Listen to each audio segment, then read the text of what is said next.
Hey guys, మన RK tutorial యాప్లో course purchase చేసే విధానము కొంతవరకు చేంజ్ కావడం అయితే జరిగిందండి. సో దాన్ని దృష్టిలో ఉంచుకొని చాలామంది అభ్యర్థులు అడుగుతున్నారు. మీ డౌట్స్కి క్లారిఫికేషన్ అయితే వస్తుందండి. సో మన యాప్లో తెలంగాణ, ఆంధ్రప్రదేశ్ సెంట్రల్ ఉద్యోగాలకు సంబంధించి అన్ని కోర్సెస్ అందుబాటులో ఉన్నాయండి. సో చాలా తక్కువ కాస్ట్లో అందుబాటులో ఉన్నాయి. సో యాప్ ఓపెన్ చేయగానే స్టోర్ ఆప్షన్ వస్తుందండి. స్టోర్ పైన క్లిక్ చేయగానే మీకు అన్ని కోర్సెస్ వస్తాయి. ఫర్ ఎగ్జాంపుల్ మెంటల్ ఎబిలిటీ కొనాలనుకుంటున్నారు అనుకోండి, దానిపైన క్లిక్ చేయండి. క్లిక్ చేయగానే మీకు ఇక్కడ ఐ ఆమ్ ఇంట్రెస్టెడ్ అని కనిపిస్తుందండి. దీనిపైన క్లిక్ చేయండి. క్లిక్ చేయగానే మీకు వెంటనే ఒక మెసేజ్ అనేది మీ వాట్సాప్కి ప్లస్ మీరు వాట్సాప్ నెంబర్తో లాగిన్ అయితే వాట్సాప్కి వస్తుంది. నార్మల్ నెంబర్తో అయితే మొబైల్ నెంబర్కి మెసేజ్ అయితే వస్తుంది. ఓకేనా?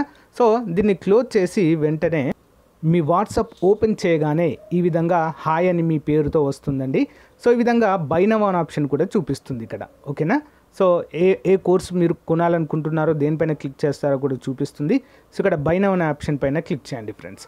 సో దానిపైన క్లిక్ చేయగానే మీకు డైరెక్ట్గా ఓపెన్ అవుతుందండి. ఓకేనా? పేమెంట్ గేట్వే ఓపెన్ అవుతుంది. ఇక్కడ నుంచి మీరు గూగుల్ పే కానీ, ఫోన్పే కానీ, సో డైరెక్ట్ ఇంటర్నెట్ బ్యాంకింగ్ ద్వారా కూడా కోర్స్ అయితే పర్చేజ్ చేయవచ్చు. చూడండి, ఇక్కడ పే నౌ అనగానే పే నౌ అయిపోతుంది. సో గైస్, మీ మొబైల్ కూడా ఈ విధంగా మెసేజ్ వస్తుందండి. ఇక్కడి నుంచి కూడా మీరు ఇక్కడ ఇచ్చిన లింక్ పైన క్లిక్ చేసి పర్చేజ్ అయితే చేయవచ్చండి. చాలా సింపుల్గా అన్ని కోర్సులపైన ఆఫర్స్ అయితే ఉన్నాయండి. తెలంగాణ అన్ని ఉద్యోగాలకు, ఆంధ్రప్రదేశ్ అన్ని ఉద్యోగాలకు, సెంట్రల్ ఉద్యోగాలకు కూడా కోర్సులు ఉన్నాయి. ఒకసారి డెమో చూసి వెంటనే పర్చేజ్ చేయండి. Thank you. Hello everyone, welcome to RK tutorial. Friends, ఈరోజు మనము అన్ని వార్తాపత్రికల్లో వచ్చినటువంటి ముఖ్యమైన విద్యా ఉద్యోగ సమాచారాన్ని ఈ వీడియోలో మనము చూద్దాము. ఎవరు కూడా మధ్యలో స్కిప్ చేయకుండా చివరి వరకు చూడండి.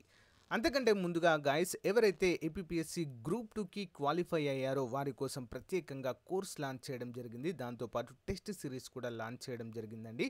చాలామంది అభ్యర్థులు గ్రూప్ 2 ప్రిలిమ్స్లో మన స్టూడెంట్స్ క్వాలిఫై అయ్యారు.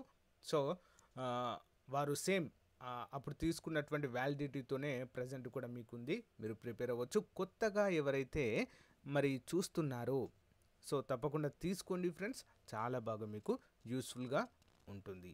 ఇదొకటే కాకుండా డిప్యూటీ ఎడ్యుకేషన్ ఆఫీసర్ కావచ్చు, ఇంకా చాలా ఉద్యోగాలకు సంబంధించినటువంటి కోర్సులు అందుబాటులో ఉన్నాయండి. ఒకసారి చూడండి, చూసి మీకు నచ్చితే తీసుకోండి ఫ్రెండ్స్.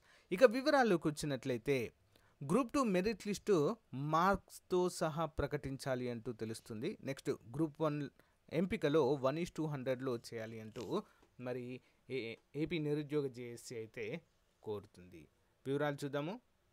ఇక్కడ వివరాలు చూసినట్లయితే గ్రూప్ 1 ప్రిలిమ్స్ ఫలితాలు అర్ధరాత్రి వెల్లడి. మెయిన్స్కు 4,496 మంది ఎంపిక. ఆంధ్రప్రదేశ్ పబ్లిక్ సర్వీస్ కమిషన్ శుక్రవారం అర్ధరాత్రి గ్రూప్ 1 ప్రిలిమ్స్ ఫలితాలు విడుదల చేసింది. మరి సెప్టెంబర్ 2 నుంచి 9 వరకు నిర్వహించిన మెయిన్స్ పరీక్షకు ఒక్కో పోస్టుకు 50 మంది చొప్పున 4,496 మంది అభ్యర్థులను ఎంపిక చేసింది. గతేడాది డిసెంబర్లో జారీ చేసిన ఈ నోటిఫికేషన్ ద్వారా 81 గ్రూప్ 1 పోస్టుల భర్తీ చేస్తామని మరి ఏపీపీఎస్సీ ప్రకటించింది. ట్యాంపరింగ్, ఓఎంఆర్ షీట్పై బుక్లెట్ సీరియల్ నంబర్లు లేకపోవడము, మల్టిపుల్ బుక్లెట్ సిరీస్ నంబర్లు నమోదు చేయడం వంటి కారణాలతో 567 మంది జవాబు పత్రాల మూల్యాంకనం చేయకుండా తిరస్కరించినట్లుగా ఇక్కడైతే తెలియజేశారు. మరి ఫలితాలతో పాటు ఫైనల్ కీ సైతము విడుదల చేయడం జరిగింది శుక్రవారం అర్ధరాత్రి 1:30 మరి ఏపీపీఎస్సీ ఫలితాలను ప్రకటించడం గమనార్హం. దీనికి సంబంధించిన పత్రికా ప్రకటన రాత్రి 1:40 జారీ చేసింది. గతంలో ఎప్పుడు కూడా ఈ విధంగా జరగలేదు అంటూ మరి అందరూ అవాక్కవుతున్నారు. 1:100 నిష్పత్తిలో ఎంపిక చేయాలి నిరుద్యోగ జేఏసీ. గ్రూప్ 2 మాదిరిగానే గ్రూప్ 1 ప్రిలిమ్స్లో కూడా ఒక్కో పోస్టుకు 100 మంది చొప్పున అభ్యర్థులను ఎంపిక చేయాలని నిరుద్యోగ జేఏసీ రాష్ట్ర కన్వీనర్ షేక్ సిద్దిక్ గారు డిమాండ్ చేశారు. గ్రూప్ 1, గ్రూప్ 2 నోటిఫికేషన్లకు అనుగుణంగా సిద్ధమయ్యేందుకు ఏపీపీఎస్సీ ఇచ్చిన తక్కువ సమయం ఉంది. తొలుత చెప్పినట్లు కొత్త సిలబస్ కాకుండా చివరిలో పాత సిలబస్తోనే మరి ప్రిలిమ్స్ నిర్వహించడం వల్ల అభ్యర్థులు వెనుకబడ్డారు. ముఖ్యంగా తెలుగు మాధ్యమం వారు నష్టపోయారు అని ఒక ప్రకటనలో పేర్కొన్నారు. నిజమండి, కొత్త సిలబస్ అంటూ మరి దాదాపుగా 2 నుంచి 3 నెలల సమయం గడిపిందండి. సో వివిధ యూనివర్సిటీలు కావచ్చు, నిరుద్యోగ జేఏసీ వాళ్ళతో కావచ్చు, కొంతమంది ప్రొఫెషనల్స్ని సంప్రదించినటువంటి ఏపీపీఎస్సీ చాలా మీటింగ్స్ చేసి చాలా హడావిడి చేసింది. సో కొత్త సిలబస్ కూడా ఇవ్వబోతున్నామంటూ, పాతది ఇక పనిచేయదంటూ, ఎవరు చదవద్దంటూ కూడా చెప్పడం అయితే జరిగింది. మళ్ళీ సడన్గా ఏమైందో ఏమో కానీ ఇక కొత్త సిలబస్ ఏం లేదు, పాత దాంతోనే ప్రిపేర్ అవ్వండి అని చెప్పేసి మళ్ళీ పాతదే ఇవ్వడంతో అభ్యర్థులు మరి చాలామంది పాతది పక్కన పెట్టేసి ప్రిపరేషన్ కొత్తది వస్తుందేమో అని చూశారు. కానీ ఆ టైం అయితే వేస్ట్ కావడం జరిగింది. సో దానివల్ల చాలామంది తెలుగు మీడియం అభ్యర్థులు కావచ్చు అందరూ నష్టపోయారు. 1:100 రేషియోలో తప్పకుండా ఇవ్వాలి అంటూ మరి అడగడము జరుగుతుంది. ఇక మెయిన్ ఏంటంటే ఇటీవల విడుదల చేసిన గ్రూప్ 2 ఫలితాలలో ఎవరికి ఎన్ని మార్కులు వచ్చాయని చెప్పేసి మరి మెరిట్ లిస్టులోనే ఇవ్వాలి అంటూ అభ్యర్థులు అయితే ఆందోళన చేస్తున్నారు. ఏపీపీఎస్సికి ఫీడ్బ్యాక్స్ అయితే పంపుతున్నట్లుగా తెలుస్తుందండి. ఫర్ ఎగ్జాంపుల్ 1:100 రేషియోలో దాదాపుగా 90,250 మంది క్వాలిఫై అయ్యారు కదా. సో టాప్లో ఎవరున్నారు, ఎన్ని మార్కులు వచ్చాయి, లీస్టులో ఎవరున్నారు, వారికి ఎన్ని మార్కులు వచ్చాయి, ఈ విధంగా మార్కులు ఇస్తేనే అందరికీ క్లారిటీ అనేది వస్తుందన్నట్లుగా అయితే అభ్యర్థులు మరి ఆశాభావం అయితే వ్యక్తం చేస్తున్నారండి. ఓకేనా. మరి చాలామంది అభ్యర్థులు ఏమంటున్నారంటే, లేదు కొంతమందికి తక్కువ మార్కులు వచ్చినా క్వాలిఫై అయ్యారు, నాకు వాళ్ళకంటే ఎక్కువ మార్కులు వచ్చాయి, ఓకే మేము సేమ్ కమ్యూనిటీ అయినా కూడా నాకు రాలేదు అంటూ అడుగుతున్నారు. సో ఈ విధంగా అయితే కొంచెం కన్ఫ్యూజన్ అయితే అవుతుంది. ఇలాంటి అభ్యర్థులు ఏం చేస్తున్నారు, ఏపీపీఎస్సికి అయితే మరి ఫీడ్బ్యాక్ అయితే టోల్ ఫ్రీ నెంబర్లకు కాల్ చేయడము, మెసేజ్లు పెట్టడం, మెయిల్స్ పెట్టడం అయితే చేస్తున్నారు. దీనిపైన కూడా ఏపీపీఎస్సి స్పందించాలి. ఈ యొక్క అనిశ్చితిని తొలగించాలంటే ఖచ్చితంగా మెరిట్ లిస్టు మార్కులతో సహా ప్రకటించాలి.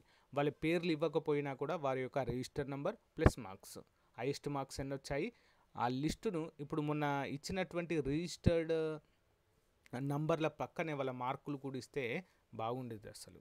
సో ఒక క్లారిటీ అనేది వచ్చేది. ఓకే ఇన్ని మార్కులు వచ్చిన వారికే వారు ఎంపిక అయ్యారు, సో నాకు వీళ్ళకంటే తక్కువ వచ్చాయి, సో నాకు రాలేదు అని చెప్పేసి ఒక క్లారిటీ అనేది ఉండేది. ఇప్పుడు మార్కులు ఇవ్వకపోవడంతో ఏమవుతుంది, సో నాకు ఎక్కువ వచ్చాయి మార్కులు, నాకన్నా తక్కువ వచ్చిన వాళ్ళకి వచ్చాయి కీ చూసుకున్నప్పుడు అని చెప్పేసి కొంత మరి నిరాశలో అయితే ఉన్నారండి. దీనిపైన మరి ఏపీపీఎస్సి కూడా స్పందించాలి. అఫ్కోర్స్ చాలామంది అయితే మెయిల్స్ కానీ టోల్ ఫ్రీ నెంబర్లకు కాల్ చేయడం లాంటివి అయితే చేస్తున్నారు. మరి ఏపీపీఎస్సి చేతిలో ఉంది దీన్ని ప్రకటించడము ప్రకటించకపోవడం అనేది. సో దీనిపైన మీ అభిప్రాయాన్ని కామెంట్ రూపంలో తెలియచేయండి. సో గ్రూప్ 2కి ఎవరైతే క్వాలిఫై అయ్యారో సో గైస్ అందరూ కూడా మీ ప్రిపరేషన్ అయితే స్టార్ట్ చేయండి. జూన్ 28 అని చెప్పేసి అంటున్నారు. సో చూడాలి అది ఫిక్స్ అవుతుందా, మరి ఏమైనా చేంజ్ చేస్తారా అనేది. ఎందుకంటే గ్రూప్ 1కి చాలా ఎక్కువ టైం ఇచ్చారండి, సెప్టెంబర్ అని ఇచ్చారు. మరి గ్రూప్ 1కి అంత టైం ఇచ్చి మరి గ్రూప్ 2కి ఎందుకు ఇవ్వట్లేదు అని కూడా దీన్ని కూడా క్వశ్చన్ చేస్తున్నారండి. ఓకేనా. సో చూడాలి మరి ఏమవుతుంది ఏంటో అనేది. దీనిపైన మీ అభిప్రాయం ఏంటో తెలియచేయండి. మన యాప్లో అన్ని కోర్సులపైన ఆఫర్ అయితే ప్రజెంట్ ఉందండి, టెస్ట్ సిరీస్లు కూడా ఉన్నాయి. సో ఒకసారి డెమో చూసి వెంటనే తీసుకోండి. App link in video description. ఏ విధంగా తీసుకోవాలనేది వీడియో స్టార్టింగ్లోనే చెప్పాను కదా, ఒకసారి చూడండి. Thank you for support. Have a nice day. Bye.